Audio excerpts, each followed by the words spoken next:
Welcome to another episode of the Architects of Destiny podcast. In this episode, we have the honor of hosting Vanita Gupta once more.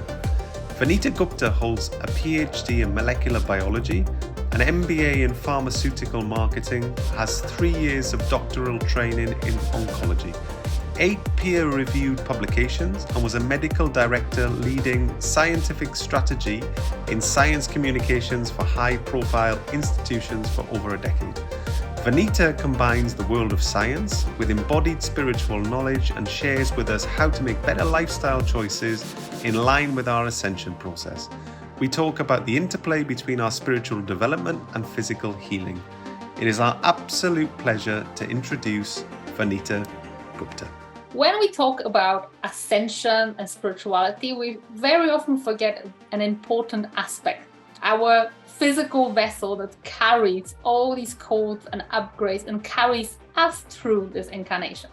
This is why I decided to invite Dr. Vanita Gupta to us once more into this podcast to talk about physical body and very important aspects of it, such as aging, nutrition, and other aspects that will help you, especially as a starseed or a light worker, make the most out of this journey in this body. So welcome once more to the space, Vanita. Nice to have you again. Thank you so much. It's been wonderful to be back, and it's just been amazing to see how we have changed so much over these last 2 years and really truly beginning to work with our bodies in new ways. So I'm really excited to have this discussion with you. Yeah, in my journey, I've been concentrated so much on my consciousness, on my mind before the consciousness and spirituality and energy. It almost feels like very often that my body plays like a secondary role to it. But what's been happening lately, I've been over and over again shown just that is a crucial component.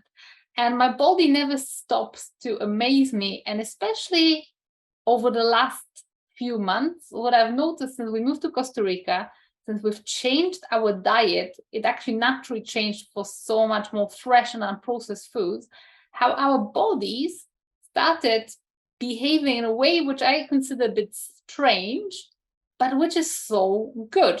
So one thing I've noticed was how quickly our bodies heal, whether it's recovery from the gym, whether it's recovery from bruises, cuts. I've had a motorbike accident recently, and the speed with which my skin recovered, I've got a little bit of like a mark still, but I could almost watch it heal. So this is why I decided to invite you, because I'm amazed. Is it our spiritual journey that affects us? Is it nutrition as a combination of both? What actually happens to our bodies when we walk that path of ascension? Oh, you just said so many juicy things in that little intro right there. One of the most amazing aspects that I think we've come into realization, at least a lot of people, a lot of starseeds, light workers, and people who've been on this journey for a very long time, have really truly begun to understand in these last, I'd say like 10, but especially last 2 years, is that ascension is happening through our bodies. I think for so long, so many of us, because we didn't feel at home here on Earth, we were trying to leave. We wanted to get out of here. We didn't want these bodies. We didn't want to feel. We didn't want to deal. These bodies are complicated technology. There's so much to deal with in them. And it was just really hard to, take care of, and all these different aspects. It needs sleep. It needs water. It needs food. It needs all these various aspects. And so it was so much easier to be like, I'm going to focus on my consciousness, project my mind and my astral body elsewhere, and not have to worry about anything that's happening on the physical plane, because life elsewhere must be better, right? But really, we chose to come here on Earth for the physical experience. This is the beauty of the Earth experiment, the Earth realm. We came here to really have this experience of being within a body, of being able to be encapsulated so that we could experience life in a very different way. That was through sensations and beyond, to really awaken our capacity to go beyond even just our limitations that we have with our five senses, that we are, extrasensory and extraordinary in so many different ways. And what's been happening is that whether it's been happening because you change your location and maybe the environment is working with you, or perhaps you are just feeling that vibrational change within your body, we've all been working towards making better decisions in order to take care of our body. So the other thing that you said that I thought was very important is that, when you moved to Costa Rica, your diet changed with it. And that's really important because we are working with the environment around us. It's not just us and saying like, I need to eat this and this is what I need to eat and this is how I need to live in order to live a healthy life. That's really going to be dictated by the environment you live in. Now, if you are living, let's say, in an extremely cold climate where, there is very sparse vegetation that's there, obviously your dietary needs are going to be very different than if you are in Central America and you are given a lot of opportunity for produce. So it's really going to depend on location. And that's something that we always have to keep in mind. We are working with the earth. We ourselves are composed of the earth and we're working with the earth. And that's going to be very dependent on the environment that we are choosing to live in or we are called to live in. Now, as we harmonize our body with the earth, as we really begin to understand its needs and that we are honoring and respecting what it needs and filling it with life force energy. That is the number one thing, life force energy, because it's not about the physicality of what we're eating. It's about the life that it gives us. Processed food has no life to it. If you just spent 5 minutes, not even 5, you could spend 30 seconds, 10 seconds, just feeling the vibration of a packaged processed meal versus a freshly made meal, you will feel a different life force energy in that food. And so what we are really consuming is the life force energy, which is then being alchemized within us to then create our physical body and also our life body, our, this greater being that we are. And so when we are, providing our bodies with what it needs, then our bodies are going to do exactly what they're meant to do. They're going to function as the technology that it is designed to function as. One of the things that it's meant to do, it's a self-healing machine. It knows exactly how to heal itself. Yet we think we need to provide it with all those things that it needs to heal. There are certain things, if you have a deep cut, you need to stop the bleeding. Yes, there are certain things that you need to do in that way. But we don't necessarily need all of these external, formulations that are designed to help our body heal. Our body knows what to do as long as we are providing it with exactly what it needs so it can function in that way. So that means providing it with, the proper nutrition, and that's nutrition based on your individual need. That is also, looking at, the stress levels in our life and the amount of sleep that we're getting, the amount of water that we're getting, how alive that water is.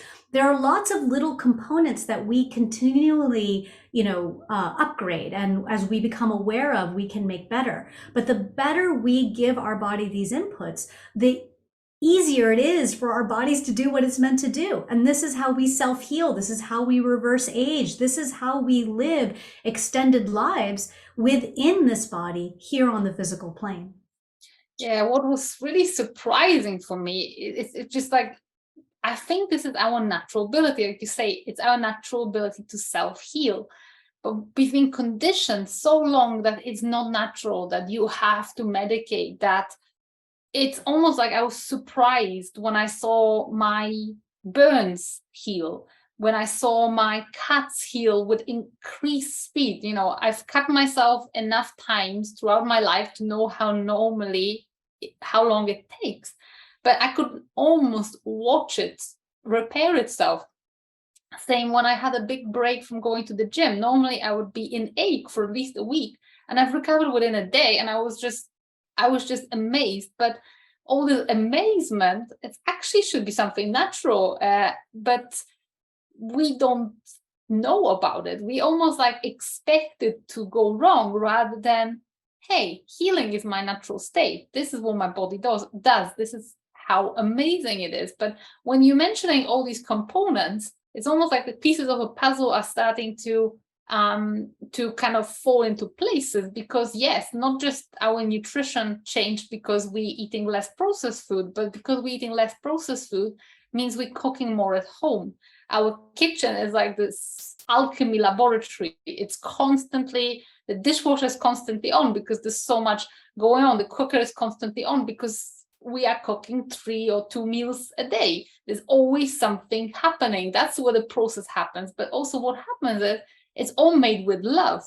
And another thing is, because we've got so much more time and our stress levels dropped, we have time for this food. So stress will be another thing that kind of, and we didn't have much stress right before we came. We lived quite a balanced life. Yet even the environment like invites you to relax more.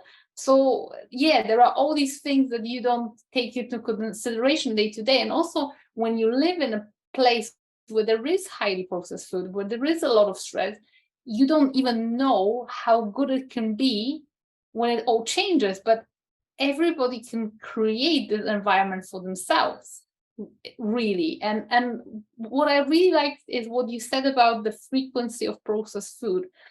Do you feel like when we do homemade food, we almost like bless it with frequency in some way, and also is made by us for us, so it kind of matches our frequency? 100%. This is definitely something that I'm teaching. I'm writing a book about as well. But it is really important that we are, understanding the energy interplay between what we are doing and what we are intaking into our body. So the more of our own energy and frequency that we give, what we intake, the more we receive. This is true self-love. This is where self-love comes from, right? We love ourselves by eating healthy, getting sunlight, getting sleep, working out, etc. We love ourselves by taking care of our body. But what is true self-love more than this idea of being able to nourish ourselves with the energy that we put in and then we give back to ourselves?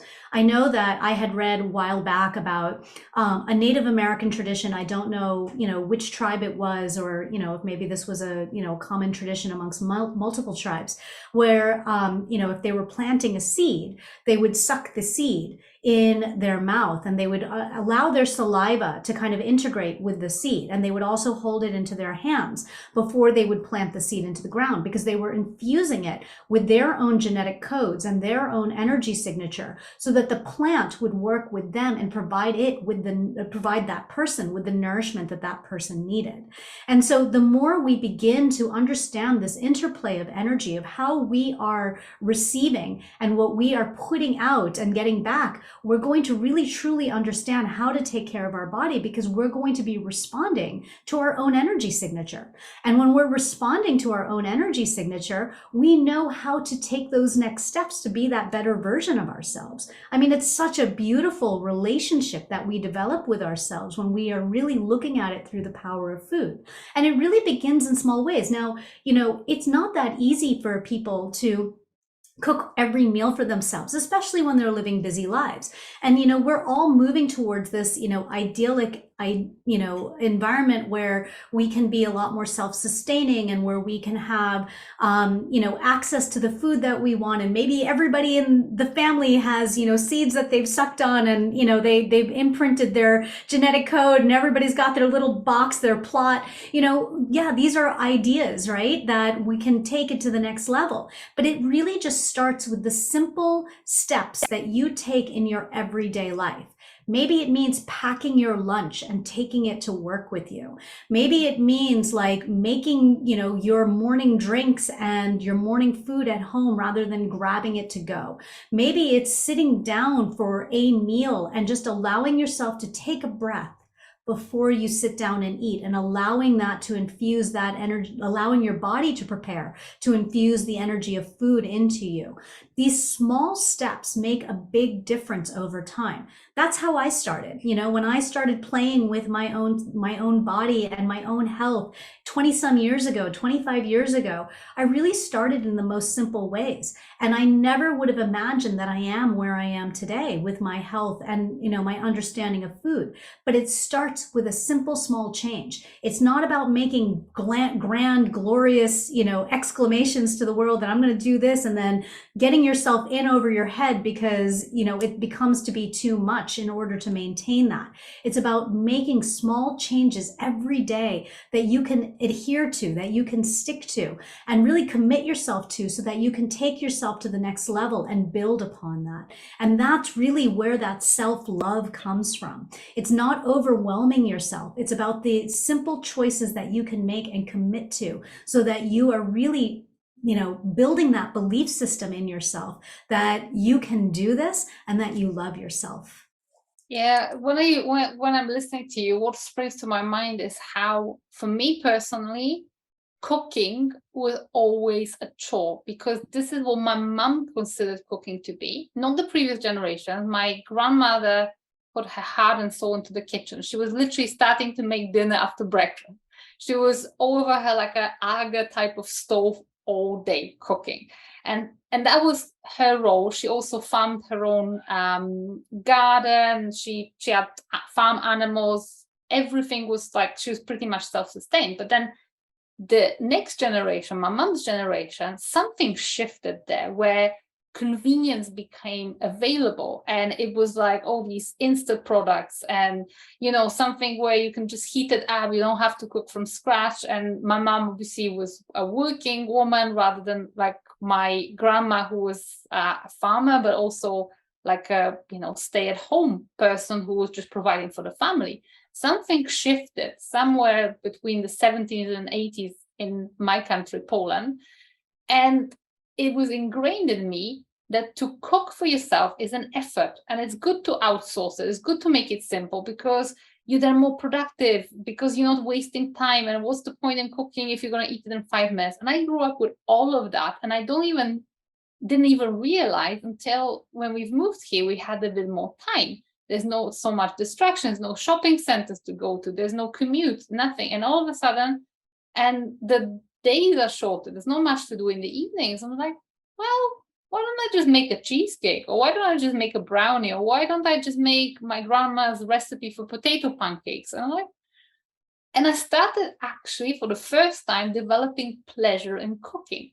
Like it's something cool to do when I'm not rushed, when there's nobody telling me that it has to be ready for a certain time.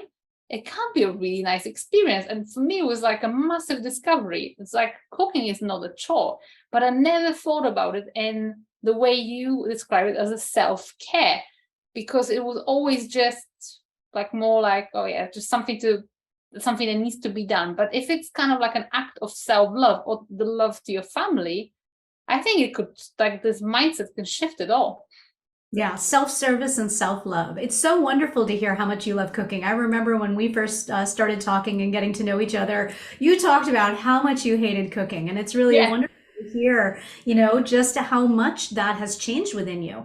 And, you know, I think you made a really important point. There's a couple things that I want to address with what you said. But the first is that, you know, we aren't meant to live as individuals away from other people. We're really meant to be tribal creatures living together, being of service to one another within a community. Not everybody is meant to cook. Not everybody's meant to cook all the time. There are people who have that passion and desire, and maybe you want to make a meal for yourself every so often.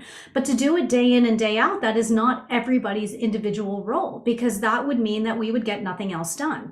There is so much to do. If every single person had to go, like, you know, shell every nut that they were going to eat and, you know, prepare that food, and, you know, this is just, it would be non-functional. We would be back into just really based on survival again, right? Just doing those things that we need to in order to eat. So this is about the fact that it's reminding us that we are meant to live in structures where we are supporting one another, and where we are being of service to one another and being of service to ourselves, where some people are meant to go out and do other forms of work. And some people are meant to be more closer to home and doing some preparation of the home. There are some people that are meant to be learning. There are some people that are meant to be, whatever it is. But we are meant to be operating as a community and not as individuals. And so, yes, that's where cooking can feel like a chore, because it is a lot of work to be putting into an everyday lifestyle, especially if there's many other things that you are trying to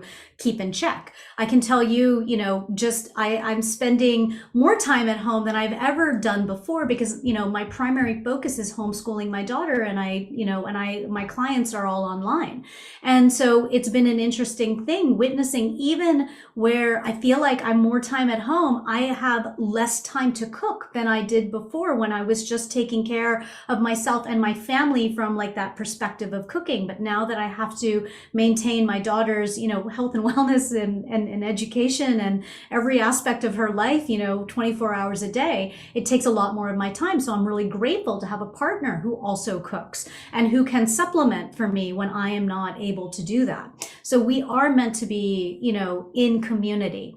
Now, the other thing that you mentioned that's really interesting is this idea of, where having an outsourcing of this cooking, going through this processed food, making things faster, there's nothing wrong with technology. The idea of like preserving food in a freezer is wonderful. Blueberries, frozen blueberries, if you could only eat blueberries during the summer, that would be sad. It's so nice that we can freeze blueberries and have frozen blueberries. And frozen blueberries actually have more nutrition than fresh blueberries, surprisingly enough. I was reading about how once they freeze, because we also reduce some of the water content and certain things happen, there's certain structural changes that happen in the freezing process. And it actually allows a lot more of the blueberries, potential in order for the healing to help. It activates within the blueberry, and then we consume that. And so there are techniques that are really great that we've had these technologies. We now have, Instapots and all these, slow cookers and, all these tools that can really help us. But where there was a detriment to society, and I do believe that this was a programming of the matrix, to really dumb us down with processed foods. This is something that, has only really happened in the last 100 to 120 years. This is a very relatively new thing, and we have just gone so far to that extreme. Now we're trying to pull back and truly understand how these processed foods are affecting us. We haven't evolved for them. Not only that, the food industry knows exactly what to do. They understand how to hack our biology, that our biology has certain programmings in it, and they know how to activate that program so that we desire more food. And that food has less nutrition, less energy. All of the things that we need in order to live a healthy life are not in those processed packaged foods. And so as a result, what we've been doing is becoming more and more removed from the food that we eat. When we become more and more removed from the food that we eat, we become more and more removed from our life source energy. And on top of that, we don't understand the relationship of our bodies to our consciousness this way, because there's a lot to be said about our gut-brain axis. We have our mind brain, but then we also have our gut brain. And our gut brain is actually what controls a lot of our biological processes. It includes what happens in our prefrontal cortex, which is where we have the ability to think, to dream, to envision our future, to create a new life. And when we don't have that healthy access, functioning, then we really have the inability to connect with our highest selves, with, our galactic friends, with our even dream of the future, and to be able to control and, to create our lives. And I don't mean control in the way of determining every aspect of our life, but just this idea that we have more control than we think and we've been brought up to believe. And so when we have a healthy gut-brain axis, we are awakening our potentials in multiple ways. And unfortunately, processed food was designed to really kill that and really trap us in our body, rather than use our bodies for a tool of ascension. Mhm. This is fascinating because I think that it goes, there's two levels of it. So one is the food processing, but also what has happened is also making this link or this chain from field to table so much longer and more complicated and less localized. And having moved to Costa Rica, it feels like what Poland was back in the 90s, where there's still growers coming to sell straight from the back of the car into the people. It's not like there's some centralized supermarket that has centralized supply, but then also what it does, it connects the community with the farmers. Whereas what I remember again, and again, it is conditioning of the matrix. When I was growing up in Poland, it was almost like drilled down to us, like people from the cities, they're the intelligent ones, they're the smart ones, and people from the villages and the farmers are the dumb ones, are they stupid ones, because all they do is, work in the ground in the fields. And even in Poland, when you say like a word like a peasant or like a villager, it almost has like contempt written in it. And this has been something that is like, well, you don't touch farm animals, you don't touch all this kind of dirty ground, etc., because you better than this, you've got to clean office jobs. And then there was this like loss of skills, which are valuable skills, but they were just diminished. And one of the skills is cooking, preparing food. The other thing is growing food and tending to, like, say, farm animals. That's something that, my grandmother could milk a cow. My mom would have no clue. She would probably end up being kicked. And I probably don't even want to come anywhere close to a cow, because I'll be like, what am I doing here with this big animal? And again, I'm not here, advocating for dairy, because I don't eat dairy, but it's just how these skills that were in the society for generations have been lost because they've been described as something lesser.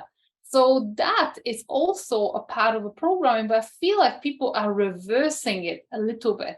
Even in very developed countries, they're like, hey, I can maybe start by growing my own herbs or something small, or maybe getting to some local farmers market instead of going to supermarkets. So yeah, I feel like there's a lot of programming that needs to shift. And it starts also with giving respect back to our farmers. I've recently read a statistic that farmers in the United States are have a biggest suicide rates out of all different societal groups, because they are under so much pressure with all the mass farming, and plus obviously all the other risks like weather and stuff like that. So I feel like we need to restore the kind of respect and kind of respect to things like cooking or growing food. Yeah, absolutely. I mean, I think that, this is, you can't ignore the program now, right? The program of the Matrix. We can see it, right? It's trying to herd everybody into city centers but you can see how it started, right? You can see the layers that were built and how that programming was established and how the mindset was established so that everybody would move away from, just life on Earth and into these, city centers where everybody is behaving the same way and thinking the same way and eating the same thing and doing the same thing, with this illusion of choice, with this idea that we're exposed to so much more. Where, I remember, I grew up in New York City. I spent most of my time in New York City. I mean, that's a big, vibrant city. And one of the things that I used to love was the fact that I could have access to any type of food at any time of day that I wanted. Wanted Middle Eastern, if I wanted Japanese, if I wanted Indian, whatever it was just there all the time. And yet none of this food was the food of the land. All of this stuff was being brought in from somewhere, being processed and made by somebody else. Now, these people, because a lot of the time these restaurants were these little hole in the wall restaurants owned by these families that, they would infuse their love into the food. They would put their magic. And so there is something to be said about how we can alchemize whatever we're given through our own energy fields and through that power. So I'm not denying that. But for the most part, everything is just made somewhere else by ingredients that are brought in from somewhere else that has nothing to do with the land that we're on. And so, what ends up happening? We just are not connected whatsoever. And yet I had this idea of that I had so much choice available to me, and I was more bountiful than when I would go visit someplace that was more rural and didn't have access to all these things. Yet what did they have access to? They had access to all the fresh produce, all this, very alive food that could then be combined in whatever way it needed to be to create the very same food that was being created in a city. So it was an illusion. It was an illusion of choice that was being presented. And so this is what's happening, is now we are awakening to this idea that, it is this connection. We're here to feel, we're here to experience, we're here to understand our interrelationship. That's why we chose the earth, is to really understand this interrelationship with each other. But how are we ever going to do that if we don't understand it with ourselves and what we put into ourselves? Our food is our most intimate connection that we have to ourselves, right? Like there's that I am presence that we connect with when we are, within our within our 0 point, within, our meditative experiences, whenever we are, sending out our consciousness elsewhere, we can feel that I am presence. But in terms of being here on the earth plane, this is what we are here to do, is have this relationship with our body. Why did we choose to experience what it means to inhabit a body? It's to have that relationship with the body. There's the physical pleasures of things like sex, and then there's things like food and breathing and just, moving through different density mediums, whether it be air or water, and just experiencing those sensations. And if we are not really connected to the food that we're eating, then we're not connected to ourselves, because what is becoming us? Everything else is an experience that's outside of us, but also inside of us. Food is something we are literally taking in. We're taking it in and making it a part of us. And that's what makes food and sex such intimate and, sexy topics, because these are the two things that we are really taking in and integrating as part of us. That really, there's a sharing of DNA, there's an exchange of codes that's happening, and all of this becomes us. And when we're so disconnected from that, we're disconnected from ourselves. But it's so interesting that even though we are here specifically to experience physicality, there's a lot of spiritual traditions and religious traditions which are so focused on us escaping this body. And when you mention about food and sex, it's like, you look at the Catholic Church and 7 cardinal sins, and you've got the uncleanliness, or however they call it, and then you've got the gluttony, and it's like, well, too much of a good thing, no, but then there's some other traditions, of course, spiritual traditions, which is, just elevate your consciousness, just get outside of this body rather than be in this body. And one of my experiences lately is that I actually experienced the quantum field inside my body. And this is in a straight contrast of how my husband teaches entering the quantum field. And I was like, we were just comparing it. Like, how do you go? He's like, I go out and out and out of my body. It's like, well, I actually go in and in and in. And not both of these ways are fine. It's not right or wrong. But I feel like there is still quite a strong stream of thought, of spiritual teachings, which is like, escape this body. This is something dirty. This is something heavy. This is something, even like when we talk about heavy densities and all of that. But hey, this is what we've chosen. We couldn't do stuff that we do if we didn't have this density. So yeah, that's just like different way of looking at it, where we put the love back into the body rather than constantly dismissing it as something that is actually standing in the way of our ascension. Yeah, I mean, when we look at what these, different religious traditions on opposite ends of the spectrum sometimes, right? And sometimes they're very similar. Like you'll see that, all religious traditions, no matter what tradition it is, include some sort of fasting, whether it's a form of Lent, a Ramadan, and within Hinduism, which is what my family comes from, there's lots of days of fasting in there. And then there's days where, you eat a lot of sweets, or you eat a lot of, there's all these different traditions. They're all same. They're all the same. They just might have different days for it, but they're all very similar in some respect. And so it's about controlling the way we look at our body and our relationship to it. So what we are here to experience is to experience the pleasure of the body, to experience the food, but to not get attached to it. And this is the key to it, because what ends up happening, and this is where I think, we think about the 7 deadly sins, or, some of these, like, these,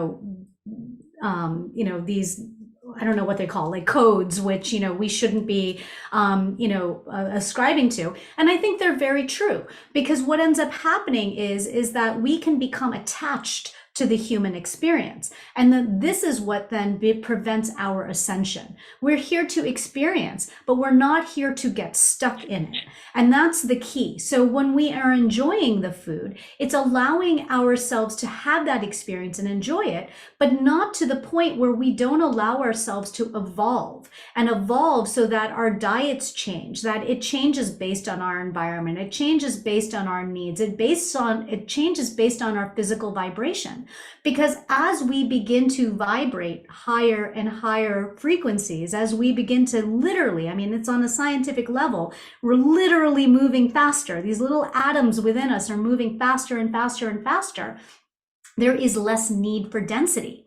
We come into the earth. The first thing that we take in when we come in is the breath, right? We take in that breath. And that breath is our interchange with the world. Trees, plants give out oxygen. We give them carbon dioxide. It's our first communication with the world. We need breath. That is what we need here on the earth plane. Then we drink our mother's milk. It's a liquid, right? It's a liquid that's coming through. And as we progress, that milk becomes that water that we need, that crystalline structure. We are crystalline beings. We believe that we're carbon-based. We are crystalline-based, and we are taking in crystalline structures that are activating us. Unfortunately, a lot of our water is dead, depending on where you are, especially if you're in a place like where I am, Los Angeles, the water is sitting, it's stagnant, it's heavily treated. It's not alive water. And what we need is like fresh spring running water, the true waters of the earth.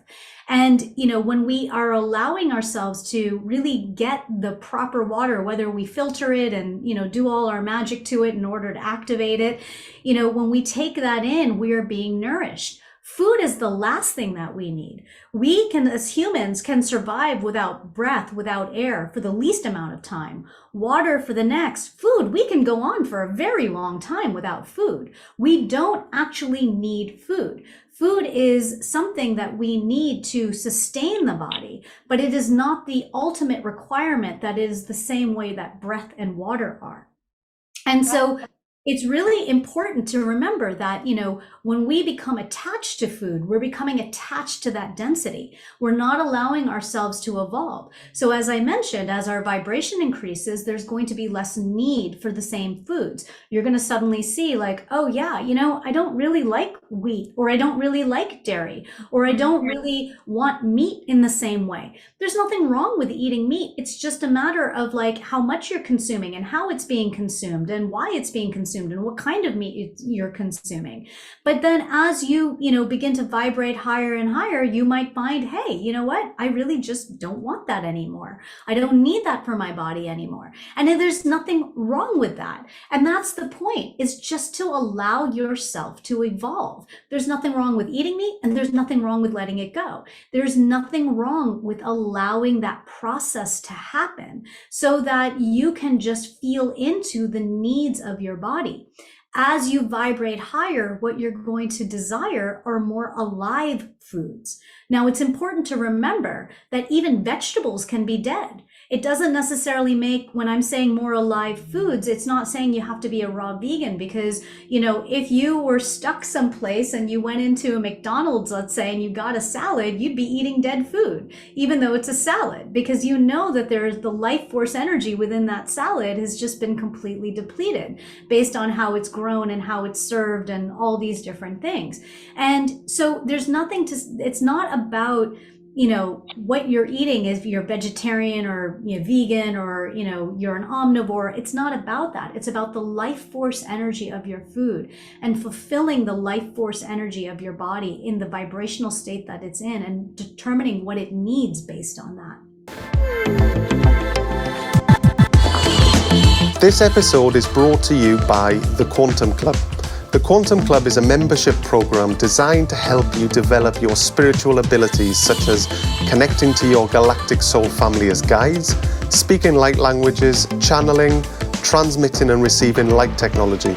Every week we hold live sessions and work with you energetically on a deep level to unlock your divine intuitive gifts, to connect deeper than ever before with your higher self and galactic light beings. To find out more, head to bit.ly/Galactic Club. That's bit.ly/Galactic Club. See you there.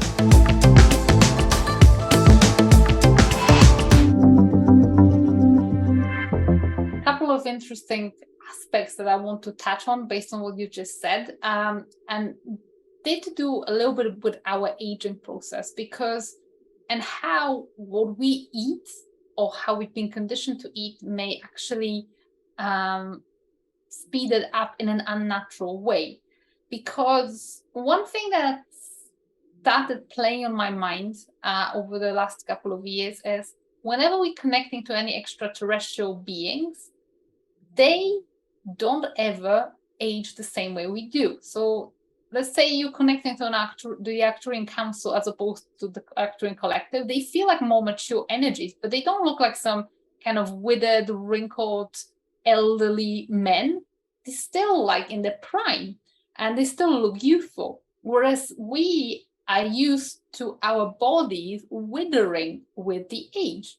So my question is it actually natural to age the way we do? Or, is it because we eat so much food, which we don't need to eat, and the food is of such poor quality, the air and water is of such poor quality that it actually really shortens our lifespan? Is there a better way? Yeah, I mean, in terms of, who we have in existence today and, our body of knowledge, I don't think we truly know what the human lifespan is supposed to be. I don't think we truly know how long these bodies are meant to live. I am sure that it has been documented somewhere and somebody has this information, and it's probably been known by in previous civilizations that have existed here on Earth. But we do not truly know. And it is going to be something that is going to be hard to determine, because the aging is not a natural process. Growing up and evolving is a natural process. Our body's going through, different stages of evolution, and really changing over time is natural. But the process of aging, with this idea of disease and decay, is not natural. That's the part that is a complete myth that we have been brought up to believe to be true. And it has to do with the fact that we are toxifying our bodies in multiple different ways. So yes, it's the food that we eat, it's the air that we breathe, it's the water that we drink, it's the chemicals we put on our skin, it's the chemicals we put in our environment. It is the thoughts that we think, it is the way that we are sleeping and we're forcing ourselves to live by. These are all the different ways that we are toxifying our bodies. And in doing so, our bodies don't have that chance to heal. Again, we are self-healing machines. Our bodies are designed to heal when we give it space to heal. But if we don't have space to heal, then it will not do its job. And what will happen? That's when error codes start to show in. If you don't ever turn off your computer and you're constantly asking it to work, there's going to be errors in that code eventually, and it's going to start glitching. That's what's happening with aging. We're just glitching. This is what's happening within our bodies with disease as well. There is something that has been pushing on a system for far too long that now has to come into a physical form of dis-ease in order to alert us that something is wrong. Now, I don't want to just say that everything is happening here that I'm talking about is purely on this physical plane of existence. There is so much more, and you know this, and I just want to make sure that everybody understands. There's ancestral, patterns and karmic patterns, and there's other energy fields that we're also dealing with. But if we are not taking care of our human physical vessel in this plane of existence with the things that we have control over, then we can never really truly deal with the next layer. We can never truly deal with those other imprints that are on us because we're not doing the basic work of taking care of this physical vessel. The same way, if you don't take care of your computer, how can you expect to install a new program on it and truly understand what's happening? Or how can you debug it if you haven't really taken care? If you keep putting water on your computer, like, you're never going to be able to figure out, what the actual problem is. It's going to be frying the circuits. This is what's happening with aging. We never are really truly understanding what it is that we are supposed to look like, what it is that we're supposed to feel. What does it mean to be 170 and still feel like a 30-year-old? We don't really know that because we have so many different components that we have to take care of. Now, we ourselves as individuals can take care of what we eat, choosing organic, choosing the freshest food, really focusing on the quality of the food that we put in. We can take care of our water, making sure you're drinking the highest quality water that you can on a regular basis. We can, take away the chemicals that we're using in our homes, that we're using on our skin, that we're using in our personal environment. These are the types of things that we can take control over. And then, as a human race, as a worldwide movement, we need to really be cleaning up the air. We need to be cleaning up the water. We need to be cleaning up a lot more that's going on. But it all starts within ourselves. It all starts at home. It all starts with the decisions that we choose to make. And so that's where we have to start in order to truly understand what it means to reverse age. Now, I can tell you that, I have, people are always like, oh, I can't believe that you're old as you are. And it's a compliment. But what's been really fun is to see my body reverse age to the feelings that I had when, I was in my 30s, when I had a lot of energy, when I could move, when I could, lift heavier things, when I just felt like I had more youth in my body. And it's not because I'm, it's not like I'm doing something that's extraordinary. What I'm really just doing is taking care of this physical vessel. And in doing so, I'm bringing back a youthful, presence to myself. It's not just even, yes, my skin looks great and all these different aspects, but it's the way I feel inside. And that's what really matters the most, because when you feel good, you're going to perpetuate that good feeling. You're going to want more of that. When you feel good, you're not like, oh, let me do something to, make me feel bad. When I feel good and I'm like, I'm hungry, I'm really, really hungry, and I have a choice. And, my only option is like really, bad food, like, fried, acidic food that's going to really hurt me. Or I have a choice to just hold off for 2 hours and, maybe then I'll be able to get some fruit or something else. I will make the decision to hold off on that because I know what this good feeling feels like. And I know what that bad feeling feels like. And it's not because I am sitting there resisting that food. I'm saying, oh, I don't want to feel bad, so I'm not going to eat it. It's naturally my body is asking me not to eat that food because I will feel better and I will continue to perpetuate these good feelings. And what does that do? It's going to keep me youthful. It's going to keep me healthy. It's going to keep me living longer. Yeah, this is something super important that you mentioned, and I want to ask you this question as one of the last questions we're going to cover today, because sometimes we know what is good for us. And you say, okay, I know this is going to give me that feel good feeling, whilst when I eat this or that, it will not make me feel very nice. How do you actually override it? Is it with sheer will? Because, for example, I know that if I fasted more often, it would be really beneficial for my body. But when that hunger kicks in, or when a craving hits in, it is like you say, oh, well, I don't need to resist. For me, it's like a battle of will. And I'm sure that there's other, even more unhealthy habits that we are just being addicted to. Different substances, and it's the same process. We're addicted to things that don't serve us. And sometimes this doesn't serve us, but because you've been conditioned for so long to have that sweet, to, never be hungry, because it's not good to be hungry. You just need to eat and fill up, etc. It's like, how do you make this transition? Is it something gradual, or is it more like, okay, I'm just going to do it? What would you advise for people who have the good intentions to do it, or even aware, yet they find it so difficult? This is one of my favorite questions. This is exactly what I teach on, because it is so important to understand that we cannot willpower our way through life. Willpower is finite, right? We don't realize that from the moment we get up, our brain is constantly making decisions. Now, I'm not talking about conscious decisions with, your rational, analytical, logical mind. I am talking about that part of our brain that is operating in the background. As soon as you put your foot on the floor, it has sensor pressures to figure out balance. It's figuring out temperature control. It's figuring out all these different things. Our bodies are constantly working. Our brain is constantly working. Should I move this direction? Should I move that direction? Should I go brush my teeth or go pee first in the morning? Like, it's all these different decisions that are happening that you don't realize that are in the back of your mind. You think you're just on autopilot, but these are decisions that are being made. And there is some autopilot that's there, but it's autopilot from consciousness. Your brain is still working, your body is still working.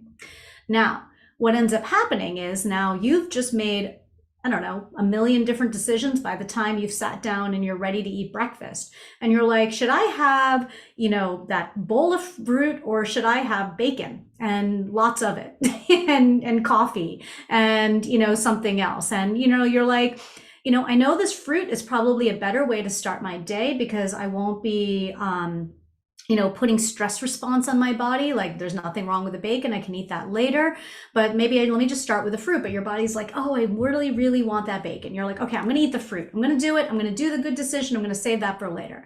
Now it comes to lunch, and you have to make that decision again. And you keep making these decisions throughout the day. You go through decision fatigue. And this is where willpower fails you. Willpower will only get you so far. So it's really important to employ consciousness when we are making decisions and when we are telling our bodies that we want to learn something. We want to learn how to eat better. We want to learn how to fast. We want to learn how to make better decisions for ourselves. Now, I remember when I started fasting, this was about 20 years ago, and I knew my gut needed that, and it was something that I needed to do. I would break down every single day that I needed to fast. And I didn't break down by eating like a piece of fruit. I would break down and eat like the worst thing possible, like a slice of pizza or like something, right? It would just be, I couldn't stop myself. And, eventually over time, I began to learn how to fast.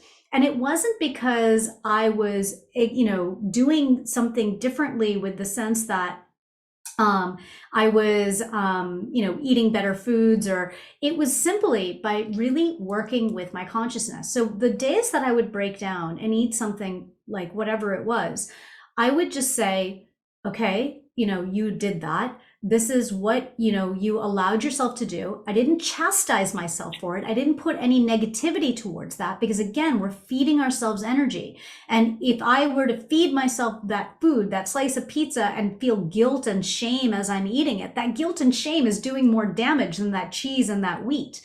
So I would, just say like, okay, this is what I'm doing. I'm enjoying this slice of pizza. And then I would observe my body. How did my body feel after that? How does it feel now right after I've eaten, 20 minutes after I've eaten, 2 hours after I've eaten, and the next day? As you begin to pay attention to how your body feels, you're using your consciousness for it to learn about that experience of eating the food and then how it felt afterwards. Often we're not connecting what we're eating to how we're feeling because there's a distance between the two and we don't realize it. But when we employ our consciousness to say, like, this is how I felt after I ate this, then we're teaching our bodies, this is what it means to feel good. So with fasting, for example, you can teach your body. So like, you're like, okay, well, today I'm not going to do a full day fast. I'm going to do an 8-hour fast where maybe from the morning to, lunchtime, I'm only going to drink water and I'm going to see how I feel. Maybe you get hangry at that point, but that's fine. So then take whatever food you choose to put in. Start with something light, like a piece of fruit or a juice. How does this feel in my body? What does this feel like? Does this feel really good? Does this feel like too much? Do I need less food? Do I need more food? Start training your body to understand what it is to feel what it is eating, how it feels afterwards. What does it do on your mind? What does it do on your physicality? What does it do to your emotional body?